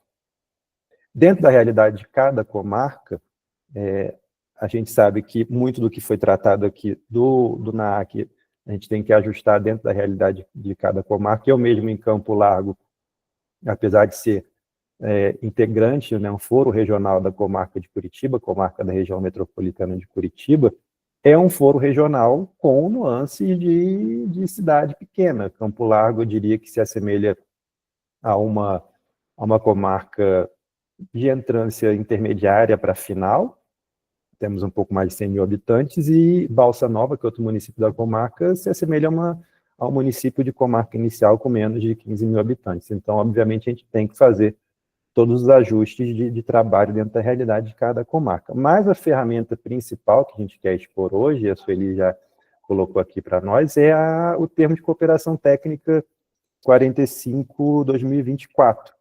Esse termo veio para trazer uma ferramenta importante para o Ministério Público, foi assinado em 2024, possibilitando o exame a realização de exames de DNA gratuitos pelo Ministério Público, exclusivamente pelo Ministério Público. É um termo que somente o Ministério Público pode encaminhar para os partícipes o pedido de exame de DNA. Ainda é restrito ao trio vivo, ou seja, suposto pai, mãe e criança, mas já é um avanço, e a gente esse Mão na Massa também para trazer à exposição essa ferramenta que a gente precisa internamente utilizar. Um primeiro momento, um primeiro ato do CPAP, e a maioria de vocês, ou provavelmente todos vocês já receberam, quem atua na área, foi a gente diagnosticar a nossa demanda interna, porque existe uma demanda, como eu falei aqui, os dados desde 2023, milhares de registros de nascimento sem pai, então existe uma demanda para reconhecimento de paternidade. Então, todas as promotorias do Estado receberam o ofício do CPAP, com já uma explicação prévia, apresentando o termo, apresentando os formulários, que depois a Sueli vai aprofundar aqui, mas também solicitamos alguns dados para a gente fazer esse diagnóstico do que a gente tem de demanda interna, até para verificar as melhorias futuras no termo de cooperação, aumento, ampliação e tudo mais. Então, esses ofícios também já peço a todos aqui que estão nos assistindo, que não deixem de trazer essas informações para a gente. É muito importante a gente ter esse diagnóstico da nossa demanda interna, até para a gente poder também receber demanda externa, que a ideia é que a gente traga a população ao Ministério Público para que a gente possa fazer cada vez mais exames de DNA para a população, obviamente, que não tem condições de realizar o pagamento desses exames. E volto a dizer, é uma atribuição do Ministério Público, né? O mínimo a gente tem que ter, que é um direito individual indisponível, que é esse reconhecimento de paternidade, tal como ocorre na área da saúde, que é também direito individual indisponível, o Ministério Público também atua, o mesmo aqui no reconhecimento de paternidade. Além dessa resposta aos ofícios, o CPAP já recebeu algumas respostas, mas ainda estamos aguardando de outras comarcas, de outras promotorias. Também a importância do preenchimento do formulário quando as promotorias enviarem o pedido de exame de DNA. Então, a Sueli vai explicar mais à frente, mas a gente já tem esse cronograma, esse caminho aí exposto na tela. Então, o primeiro passo é a promotoria iniciar o preenchimento desse formulário de solicitação de DNA. Vai chegar aqui para a gente no CPAP. O CPAP vai fazer toda a coordenação de agenda e coleta. Então, vai agendar a data de coleta e a promotoria vai informar para as partes ali interessadas o dia do agendamento numa das 18 cidades polo de coletas, né? O termo de cooperação tem 18 cidades de coleta, e aí entra uma atuação importante da promotoria de engajamento com a rede de proteção local, de engajamento com a Secretaria de Assistência Social, com as prefeituras, no sentido também de garantir um transporte quando essas partes não conseguirem se deslocar para a cidade polo da coleta. Não vou dar exemplos aqui de mais alguma cidade pequena, alguma comarca de inicial, ou até mesmo um município que sequer é sede de comarca, mas tem que ser contemplado, vai procurar a sede da comarca, mas às vezes não vai ter condição de ir até a cidade polo ali da regional. Então, a gente tem 18 cidades, então é importante que as promotorias no interior se engajem com os municípios a fim de garantir esse transporte sempre que se fizer necessário. Muitas vezes a parte consegue ir até a cidade, mas quando não conseguir, ter esse fluxo de trabalho em parceria com as prefeituras locais. Terceiro ponto, então, vai ser a coleta. A Polícia Científica, que é um dos partícipes, o termo de cooperação tem alguns partícipes, então, é o Ministério Público, que faz o encaminhamento dos exames, a SEDEF, Secretaria de Estado de Desenvolvimento Social e Família, que fornece os recursos através de recursos do SEDECA, que é o Conselho Estadual do Direito da Criança e Adolescente, a Polícia Científica, que faz a coleta desses exames, desse material genético, dentro daquele horário que vai ser agendado pelo CPAP. Esse material genético vai ser encaminhado para a UEL, então a UEL é mais um partícipe que faz a análise do laboratorial, faz o exame de DNA. Também foi feito um laboratório com recursos da SEDEF, do SEDECA, para montar esse laboratório, para garantir esses exames gratuitos lá na UEL. Realizado o exame, emitido o laudo pela UEL, esse laudo vai ser enviado ao CPAP, que, por sua vez, vai encaminhar para a promotoria solicitante, concluindo aí o trâmite de solicitação de exames de DNA. Todos os partícipes estão engajados de que o termo funcione, né, que a gente possa realmente ter êxito nesse termo. E, obviamente, há um histórico de situações que precisaram ser ajustadas. A gente sabe que tiveram falhas de todos os partícipes, inclusive do Ministério Público. Então, um ponto que a gente tem tratado é a própria questão do prazo de entrega do laudo, que estava demorando muito. A gente está tentando fixar um prazo razoável de até 30 dias. Existe uma outra falha da questão de bolsistas, porque são bolsistas de programas de doutorado que fazem os exames de DNA lá na UEL, e a contratação desses bolsistas é pela Fundação Araucária, que é outro partícipe, e estava travada a questão da contratação de bolsistas por conta de prestação de contas pendentes. Então, isso a gente tem avaliado, porque o MP, dentro do termo de cooperação, também é o órgão de fiscalização. Mas também existe uma falha interna nossa, e por isso essa motivação nossa de ter mandado os ofícios para as comarcas e ter iniciado esse diagnóstico, porque o termo de cooperação previu 2.000 exames de DNA, mas já havia até estava até suspensa a aquisição de kits de DNA, porque o Ministério Público não levou a demanda até o termo de cooperação. Então, de 2.000 exames, desde 2024, quando começou, salvo engano, tinha 14 ou 17 requerimentos de exame de DNA. E isso nos acendeu o alerta, o que está acontecendo, porque existe uma demanda. Os dados ali mostram que existe uma demanda, e essa demanda interna não está chegando onde tem que chegar, e é isso que a gente tem que avaliar, tem que detectar, e temos que principalmente estar motivados a realizar a investigação de paternidade e trazer essa demanda interna nossa para o termo de cooperação. Por isso, todos os partícipes, e nós, Ministério Público, como instituição, estamos engajados, que estamos trabalhando para que o termo de cooperação funcione para todo o Estado, e para ele funcionar, a gente precisa também do apoio dos demais partícipes, que também estão engajados, mas de todos os promotores que atuam na área de investigação de paternidade, seja no encaminhamento do trio ali que tem interesse no exame de DNA, através do preenchimento do formulário, seja no engajamento com as prefeituras locais para garantir que esse trio, né, essa criança, suposto pai e genitora, possam chegar também até o ponto de coleta. Então, é importante que a gente tenha todo esse engajamento. Além disso, o termo de cooperação, obviamente, não é uma ferramenta exclusiva. Como a Adriana falou, aqui em Curitiba existem parcerias com laboratórios que fazem exames a um custo reduzido, isso é importante, cada um conseguindo, dentro da sua comarca, realizar parcerias nesse sentido, isso é sempre importante.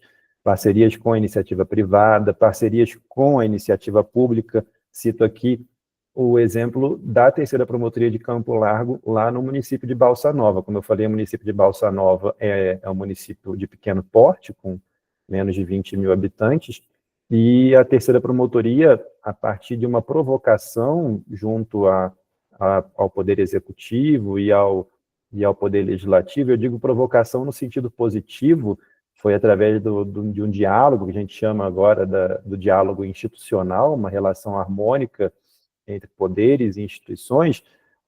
O Ministério Público sugeriu ao município, ao Poder Legislativo, um programa de investigação de paternidade, de DNA para hipossuficientes, e foi aprovada uma lei municipal, já sancionada pelo município de Balsa Nova. Quem tiver interesse também, depois mande no chat, a gente encaminha depois a lei municipal de Balsa Nova, que garante ali exames de DNA gratuitos aos munícipes. São 3 exames mensais pagos pelo município de Balsa Nova, dentro de critérios ali de CAD único, enfim, de avaliação da assistência social de quem realmente precisa do exame gratuito.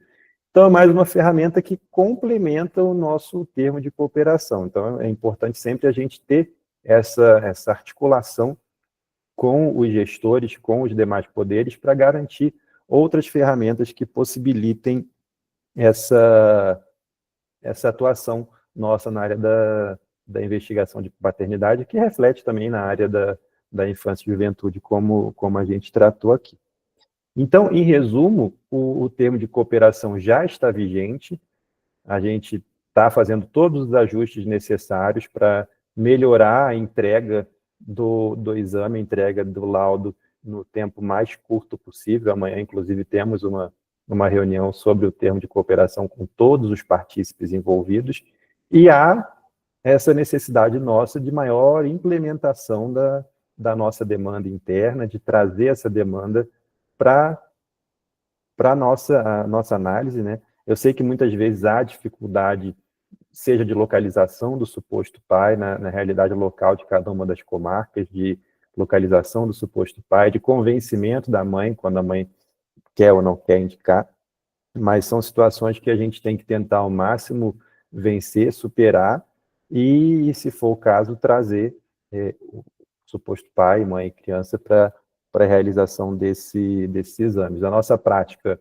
lá em Campo Largo, a gente tem trabalhado muito nesse sentido, tem trabalhado muito na possibilidade de trazer a mãe ainda que como a realidade é um pouco diferente do NAAC, a gente acaba seguindo dentro do procedimento de averiguação oficiosa, porque a terceira promotoria atua tanto no registro público, na averiguação oficiosa, quanto na vara de família, na investigação. Então, a gente acaba aproveitando o processo de averiguação oficiosa e a estrutura do Poder Judiciário pela nossa limitação de pessoal também, para fazer todo esse trabalho que a Adriana comentou, que é feito no NAAC, a gente faz também de forma similar, porém dentro do processo de averiguação oficiosa, para aproveitar a parte estrutural de recursos humanos, enfim, de chamar a mãe, de notificar a mãe para que apresente o nome do suposto pai, apresente provas complementares, já antevendo a não realização de um DNA, para poder judicializar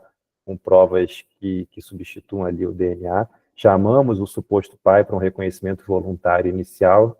Quando esse suposto pai não indica, não concorda com a paternidade, aí sim encaminhamos também para o termo de cooperação técnica para a realização do exame de DNA, quando eles não têm condições de arcar com os custos do exame de DNA. Então, essa postura a gente tem que começar a adotar de forma mais ampla. Como o Dr. Regis trouxe no início alguns dados de comarcas iniciais, agora não vou lembrar o nome, salvo engano, de Jaguapitã, né, 6 casos ao ano, então não é algo que vá sobrecarregar uma promotoria única, que a gente sabe que uma promotoria única também é difícil ao promotor, com todas as atribuições de improbidade criminal, júri, inquérito policial, inquérito civil, né, custos de júris no cível, saúde, todo idoso, todas as demandas numa única promotoria. Sabemos também da realidade, já passamos por promotorias de entrância inicial, intermediária, até a final, mas é importante que façamos esse trabalho.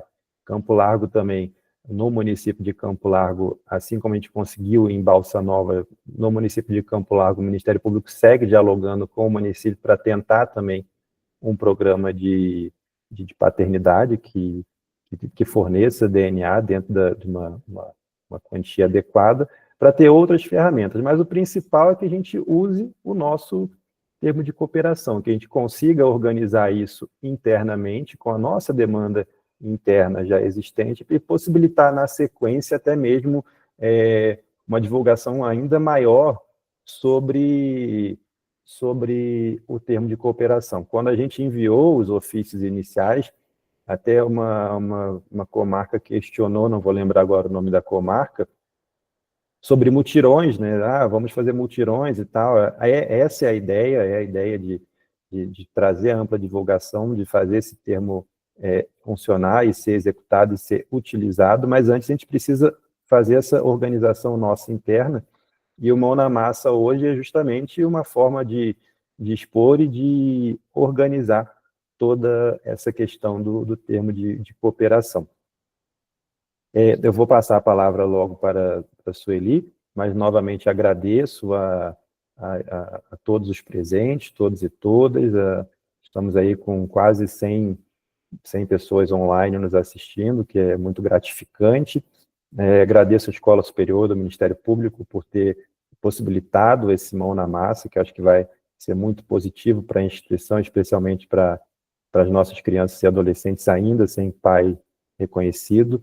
Um agradecimento especial à doutora Mônica Luísa, procuradora de Justiça, coordenadora do CPAP, que veste a camisa em várias frentes de atuação, no âmbito da proteção da mulher, no âmbito da assistência social, no campo da assistência social, aqui no CPAP e no NAAC. Enfim, a doutora Mônica tem uma atuação exemplar, impecável. O doutor Regis também volta a fazer o registro de agradecimento, e a escola também, novamente, no nome da doutora Fernanda Soares, e especialmente também ao nosso Procurador-Geral de Justiça, doutor Francisco Zanicotti, que colaborou muito para que esse termo de cooperação saísse do papel, fosse assinado, e agora cabe a nós, como promotores, no front, digamos assim, fazer realmente ele funcionar, trazer essa demanda que a gente sabe que existe, mas fica, às vezes, um pouco travada, e é justamente a ideia é motivar que todos tragam essa demanda à tona para que a gente possa fazer essa atuação bonita, exemplar, quem sabe ficar aí exemplo nacional entre os ministérios públicos do Brasil na atuação da investigação de paternidade. Então, Sueli, vou te passar a palavra para fazer aí a parte, assim como a Adriana fez, a parte prática do NAAC, vamos fazer a parte prática do termo de cooperação, o mão na massa para valer. Obrigado. Obrigada, doutor Rodrigo. Bom dia a todos e todas que estão aqui nos acompanhando. Na verdade, eu vou só complementar, né, porque o senhor acabou né, informando aqui a todos nós, então eu só vou complementar em relação ao formulário, né, e onde ele pode ser encontrado. Eu já fiz eu fui colocando aqui no chat, para quem né, tenha interesse, as informações relacionadas ao programa de investigação de paternidade, os modelos, o formulário, o próprio termo, eles estão, todas essas informações estão na página da Coordenadoria de Atendimento, conforme eu fui fazendo ali um passo a passo, e o formulário também pode ser acessado diretamente, né, aqui na página do Programa de Investigação de Paternidade. Quando nós recebemos o formulário, imediatamente nós, em regra, a gente tenta fazer o mais rápido possível o agendamento, né, lá na Polícia Científica, de cada um dos 18 pontos de coletas, a depender de onde, do município, que esteja, que a unidade da Polícia Científica abranja, e já comunicamos imediatamente, quando há o agendamento, a comarca solicitante, encaminhamos também a SEDEF, que também é uma das gestoras e que acompanha todo o programa e o termo de cooperação, para que o exame seja realizado e a coleta realizada, e o exame, após a realização da coleta, a coleta seja encaminhada para o UEL, e lá é feito todo o trâmite que o doutor já informou aí anteriormente.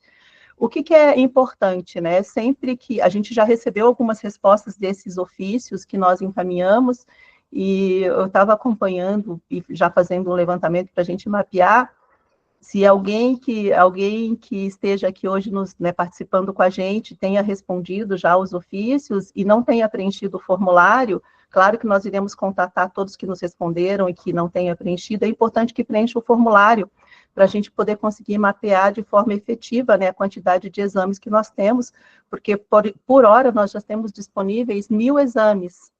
Então, quanto mais comarcas, aí, promotorias, né, preencherem essas solicitações, mais a gente vai ter efetividade aí no funcionamento do nosso termo de cooperação, inclusive com a possibilidade, que é uma discussão que nós iniciamos junto com os outros partícipes, né, de que seja estendido para outras modalidades, né, de exame, não só o trio, né, com a criança, a genitora, né, com a mãe e o suposto pai, mas que também possa ser feito na modalidade duo, quando a mãe está em local incerto não sabido, e há indicação do suposto pai, ou mesmo nos casos em que a mãe é falecida e que há indicação do suposto pai, possa ser realizado o exame, que ainda não é realizado, né, não é coberto pelo termo de cooperação, mas que futuramente a nossa intenção é que isso aconteça, inclusive nos casos também de pós-mortem, quando a situação assim requerer.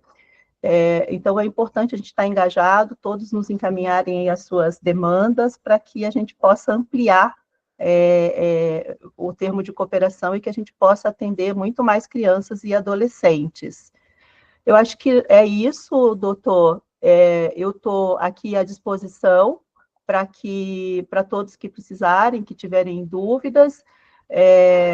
O meu nome vocês vão encontrar lá como Aparecida Sueli no chat. Aqui na Coordenadoria de Atendimento, nós fazemos a gestão do termo de cooperação, agora junto com o doutor Rodrigo também, e aqui à frente estamos eu, a Rafaela, e também a Adriana, caso ninguém consiga falar comigo ou com a Rafaela por algum motivo, a Adriana também está à disposição, porque ela também tem pleno conhecimento, né, do nosso termo de cooperação, e é isso. nos colocamos à disposição porque vocês precisarem para dúvidas, para quantidade de exames, para preenchimento do formulário, para local onde é feita a coleta, qualquer dúvida que vocês tenham, por favor, pode nos encaminhar. E nos casos de agendamento, a gente já teve situações, a gente faz o agendamento e se por algum motivo as partes informarem que não pode comparecer no dia da coleta, seria importante também que vocês nos informassem com antecedência para a gente comunicar à Polícia Científica e os demais partícipes e fazer novamente o agendamento para que esse exame seja realizado. Porque o mais importante desse termo de cooperação, como já foi dito por todos aqui que vieram antes, Adriana, Dr. Regis, Dr. Cláudio, é garantir efetivamente o direito da criança e do adolescente à paternidade de uma forma efetiva, né, e também os outros direitos que acompanham, né, com reconhecimento de paternidade. Mas é isso, doutor Rodrigo, passo a palavra e agradeço a participação de todos. Leonora, da Escola Superior, muito obrigada, Adriana e todos que estão aqui presentes. Obrigado, Sueli. Eu vou só complementar com a sua fala. Primeiro, te pedir a gentileza de colocar no chat o e-mail do CPAP, da parte de DNA, né? Que às vezes pode, para encaminhar dúvidas, ser mais fácil pelo e-mail do CPAP que foi disponibilizado para a parte do DNA e o telefone, mas fiquem todos também à disposição de procurar a Sueli, a Adriana, a mim, também pelo Hangouts, para a gente tirar dúvida e esclarecer tudo sobre a questão da investigação de paternidade dos exames de DNA. A quantidade de 1.000 exames, é importante a gente trazer essa informação. O termo tem uma previsão de 2.000 exames, só que, não lembro se eu já falei isso, e não foi disponibilizado todos esses exames porque não foi levada a demanda. Aí entra um pouco a nossa falha, né? A gente tem que também reconhecer e melhorar. O Ministério Público não levou demanda, então, para também não haver um gasto indevido, como são kits que têm que ser comprados, e cada kit, eu não lembro agora quantos exames é possível com cada kit. Você lembra, Sueli? O ideal é que a gente faça tenha um total de 30 amostras, para que não perca, né? Assim, os kits, né? É mandado o material para lá, mas para o UEL é importante para que não se perca, né? Nada desse material e dos kits. 30 amostras, então eles vão analisando a cada 30 amostras que chegam lá na UEL. Então a gente, para também, né, otimizar os recursos, a gente vai fazendo a cada 30 pedidos de DNA, porque não vamos usar um kit para fazer um exame. A gente também tem que ter essa gestão do recurso público para poder utilizar de forma adequada. Como não houve a demanda, o pessoal, os partícipes do termo de cooperação, a CDF, falaram, bom, não vamos fazer aquisição de mais kits, porque tem prazo de validade, não tem porquê, já tem 1.000 aqui que não foi esgotado, não tem porquê comprar mais 1.000 kits se nem esgotou o primeiro lote de 1.000. Então, existe, para ficar bem claro que existe essa disponibilidade, essa ferramenta, e a gente não levou a demanda. Então, vamos começar a levar, é o que a gente conclama a todos para a gente começar a tragam essa demanda para o CPAP, que a gente vai levar para o programa de DNA. E a produtividade mensal, é uma reunião que a gente vai ter amanhã, está pendente a contratação dos 2 bolsistas de doutorado ou pós-doutorado que são os responsáveis para realizar os exames. Até agora, começo de setembro, era a previsão de contratação dos bolsistas, e o que foi repassado para a gente é que eles teriam a capacidade de fazer de 100 até 150 exames mês, e é o que justamente a gente quer já implementar para reduzir ao máximo o prazo de entrega desses laudos. Então, isso também é bastante importante. Outro ponto, a promotoria local, né, tem que apresentar para a gente todos os dados de contato. Então, é importante, não é o CPAP que vai atrás de localizar o suposto genitor ou a genitora. A promotoria que está lá no local, no domicílio da criança, traz todos os dados. Endereço, WhatsApp, e-mail, enfim, o máximo de dados de todos os envolvidos. Isso é muito importante para a gente ter essa localização, esse êxito na realização dos exames. Agendamento, também a Sueli falou do agendamento, só para complementar, que a princípio a gente vai tentar permitir um reagendamento, porque é um ato importante, né? E você está fazendo uma agenda ali, contando com aquela participação. Se a partir do momento que a própria mãe ou o pai não comparece ou pede o reagendamento, uma vez a gente vai conseguir fazer esse reagendamento. Agora, ficar reagendando realmente não vai ser possível. Às vezes vai ser preciso até pela questão da prefeitura, de um deslocamento, um transporte que não vai conseguir naquele dia.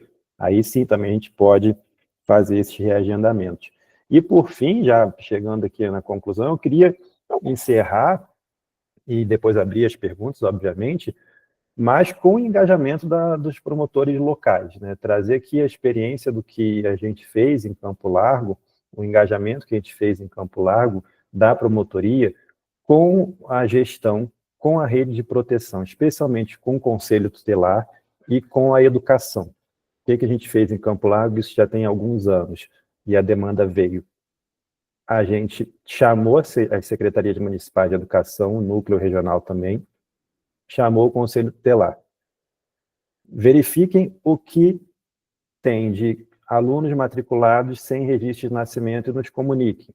Conselho Tutelar, verifiquem seus atendimentos, crianças que vocês estão atendendo ou adolescentes que não têm registro de nascimento, também comuniquem separado que está sem pai e mãe, já façam um trabalho com a mãe se ela tem interesse de indicar um suposto genitor. Havendo esse interesse, já traz um relatório separado da investigação de paternidade.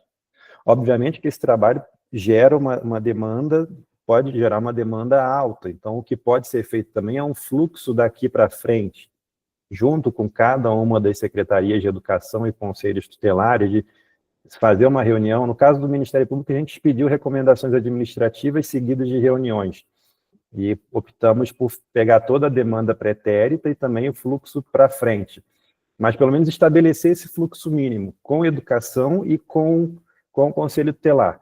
A cada novo aluno matriculado na rede municipal ou na rede estadual, verifiquem se não tem nome do pai. Se não tem nome do pai, vejam com a mãe, já para antecipar, se ela tem interesse em indicar o pai. Se tiver interesse, já anotem os dados e comuniquem ao Ministério Público. O Conselho Tutelar da mesma forma. É importante esse engajamento, é importante essa atuação, porque vai vir a demanda. E, por fim, também, a atuação, como a Adriana falou, Sueli, o Dr. Regis também, de acolhimento, né, de não, durante os atendimentos ao público, ter esse acolhimento de não dizer, procure a Defensoria Pública, procure um advogado dativo para providenciar o reconhecimento de paternidade. Temos a ferramenta, então vamos trazer para o nosso atendimento, para o nosso dia a dia, essa possibilidade de atendimento dessa demanda tão importante aí para a nossa população. Eu acho que seria isso, Leonora, da parte do CPAP, acho que do NAC também. Ficamos aí à disposição dos que estão conosco. Agradeço a participação de todos hoje, agora pela manhã, né, saindo um pouco da rotina de trabalho, fora do horário regulamentar de expediente, para estarem todos aqui conosco, engajados, envolvidos nessa frente de atuação no âmbito da averiguação e investigação de paternidade. Fico à disposição, está com a palavra, Leonora. Já podemos encerrar, doutor.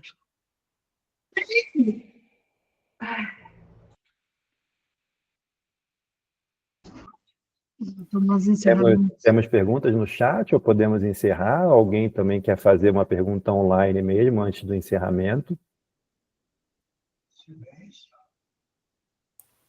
Ana Júlia da Silveira Paz tem uma dúvida. Quer fazer uso da palavra ou vai mandar pelo chat, Ana Júlia?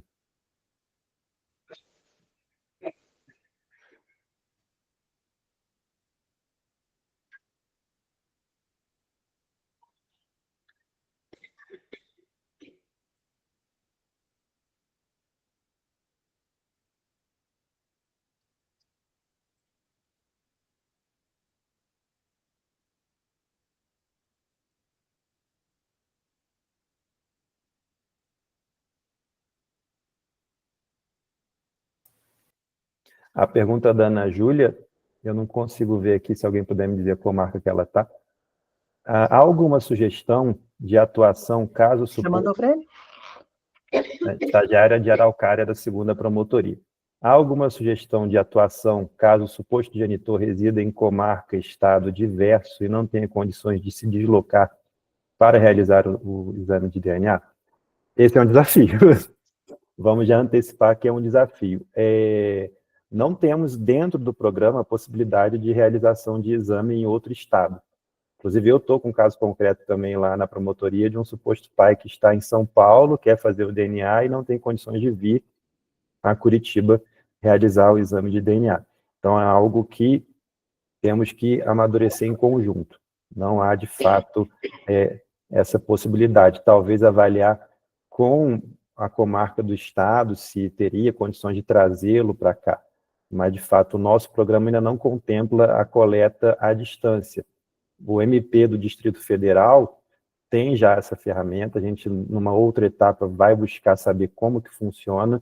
Eu, inclusive, já recebi um kit do MP-DFT lá na Promotoria de Campo Largo para fazer a coleta do suposto pai de material. O trâmite que a gente fez foi chamar um técnico da Secretaria Municipal de Saúde, fez a coleta e mandamos de volta, mas o kit veio todo do MP-DFT, né? Então, mas isso é algo que a gente está amadurecendo. Adriana, vou passar a palavra que pode complementar também aí um pouco.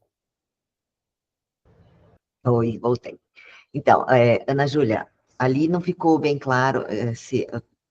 Tá claro que ele não tem condições de se deslocar, ok. Mas digamos que aqui em Curitiba, tá? Se por acaso, nessas situações, nós normalmente conversamos com a mãe, nós temos a parceria com o laboratório que faz o DNA pago, tá? Só a título de curiosidade, para vocês terem uma ideia, o exame custa R$320, atualmente. É o único laboratório aqui em Curitiba que aceita coleta em separado. Então, o que nós fazemos aqui em Curitiba? Nós mandamos um ofício para outra promotoria, assim como o doutor Rodrigo mencionou, nós mandamos um ofício para outra promotoria com um kit para coleta de material genético, e nesse ofício nós mencionamos ali, solicitamos que o promotor de justiça da comarca, que vai receber esse kit, que vai receber essa solicitação de oitiva, nós solicitamos que ele requisite ali a Secretaria Municipal de Saúde um profissional de saúde habilitado, tá?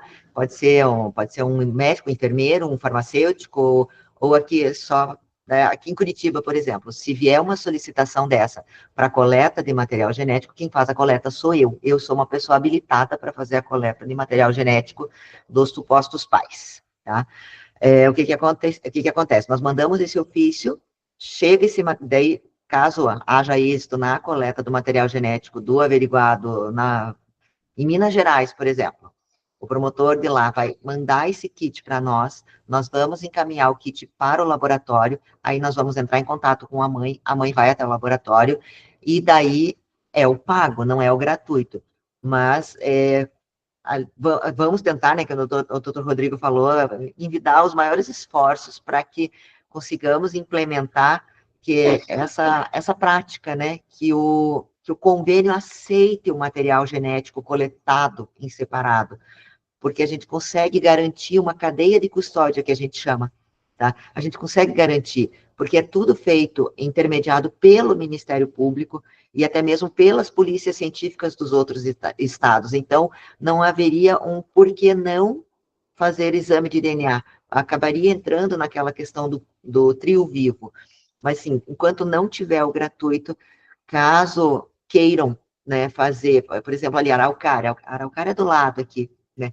Se houver a possibilidade desta mãe pagar o exame de DNA, entre em contato com a gente vai conversar ali com o pessoal do laboratório, né, para viabilizar esse exame de DNA, porque às vezes a demora na espera, se a mãe conseguir juntar esse dinheiro para pagar o exame de DNA, acaba sendo muito mais vantajoso do que ter que esperar 1, 2, 3 anos, né, para conseguir colocar o nome do pai, para daí, então, a criança ter o direito aos alimentos, né? Se for um procedimento extrajudicial, se não tiver um pedido de alimentos ali judicial anterior, essa criança vai ficar 2 anos desassistida. Então, às vezes, é mais conveniente que a mãe pague por esse exame, né?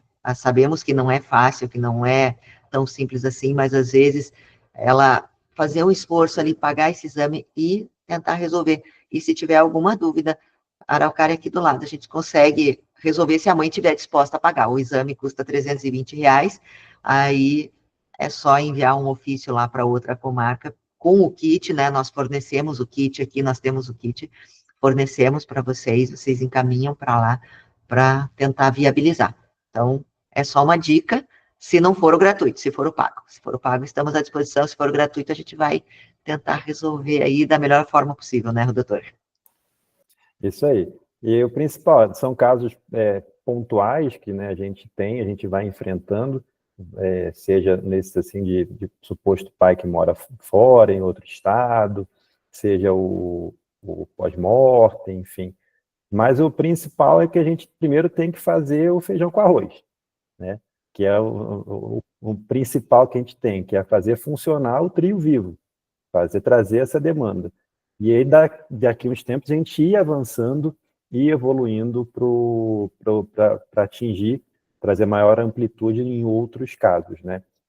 Eu vou só para encerrar, só nominar aqui as 18 sedes de coleta, como eu falei, do engajamento que vai se fazer necessário. Existe um anexo que consta daquele ofício que o CPAP enviou com cada município, todos os municípios do estado do Paraná estão abrangidos pelo termo de cooperação, distribuídos dentro dessas 18 cidades sede, que é da Polícia Científica. Então, a Sueli botou até ali as cidades com os respectivos municípios. Ponta Grossa, União da Vitória, Guarapuava, Jacarezinho, Paranaguá, Londrina, Maringá, Apucarana, Ivaiporã, Campo Mourão, Umuarama, Paranavaí, Toledo, Foz do Iguaçu, Pato Branco, Cascavel e Francisco Beltrão. Então, são as 18 cidades de ponto de coleta. Dentro de cada uma dessas cidades tem os municípios que estão abrangidos. Então, aí o promotor da comarca verifica qual cidade sede insere os municípios ali da sua comarca para a questão de avaliar os deslocamentos e para a coleta do exame de DNA, tá bom? Eu acho que seria isso, não sei se tem mais algum questionamento no chat, ou a pessoa, se quiser também falar, pode ficar à vontade. Caso contrário, declaro aí encerrada a sessão, entre aspas, encerrado o nosso encontro, agradecendo a presença de todos e todas.